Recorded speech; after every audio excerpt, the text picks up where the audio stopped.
As a successor to Mathews and Glazier, Jane Mathews founded Mathews Architecture in 2000. Jane is the first person to say that the firm is so much more than herself. She has had great fortune of working collectively with a creative group of individuals that foster a unique culture comprised of a wonderfully eclectic and fun-loving group of committed professionals. The central focus of the practice has been to work with nonprofits, government entities, and the private sector in helping clients functionally, aesthetically, and environmentally fulfill their missions for service to the community, given limited construction budgets. They value their ability to listen well, to value the human as well as environmental resources, and to approach all design solutions creatively in partnership with their clients. A hallmark of the firm is its belief that architectural design is a service to all of the community. As a result, the range of Mathews project experience is broad, reflecting the needs of their region. The firm serves the Appalachian region, including western North Carolina, eastern Tennessee, and the coal fields of eastern Kentucky, and is meeting the needs of repeat clients with projects beyond the immediate region.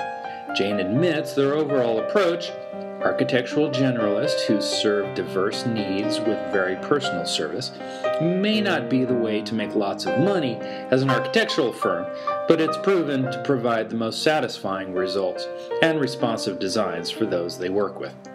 Holly Jones, YWCA Executive Director and Buncombe County Commissioner, explains in her nominating letter that Mathews has been on the forefront of finding a practical solution for the challenge of finding a workable balance between sustainable development and affordable housing.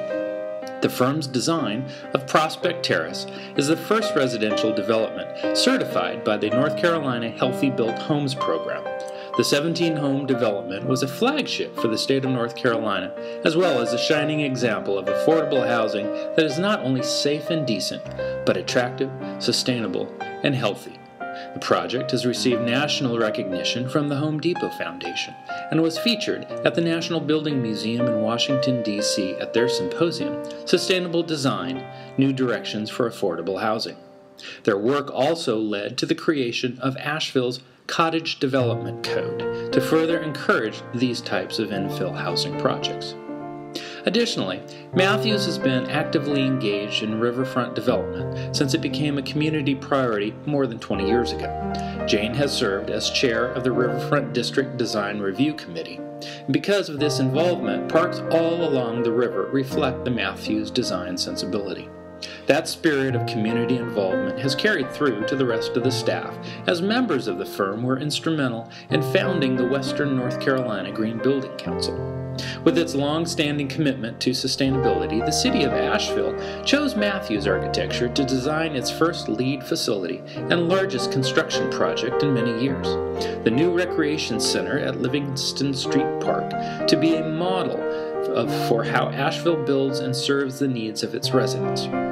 And as the city has gone through a tremendous renaissance in the past decade, Mathews has played an important role as designers in that effort by being a pioneer in the rejuvenation of the historic West Asheville Business Corridor along Haywood Road. Ms. Jones sums up her nomination of Mathews Architecture by stating, "There is no other firm in the western part of North Carolina that more fully embodies the high standards of design excellence and client satisfaction. Mathews Architecture's broad project base has resulted in a diverse range of designs, but underlying this work is a sense of place and regional connections. The firm strives to be local in flavor and comfortable and respectful of the regional landscape. It creates sustainable buildings both environmentally and operationally, particularly given the limited resources of so many of its clients. Each design they produce is reflective of the client they serve, both inside and out.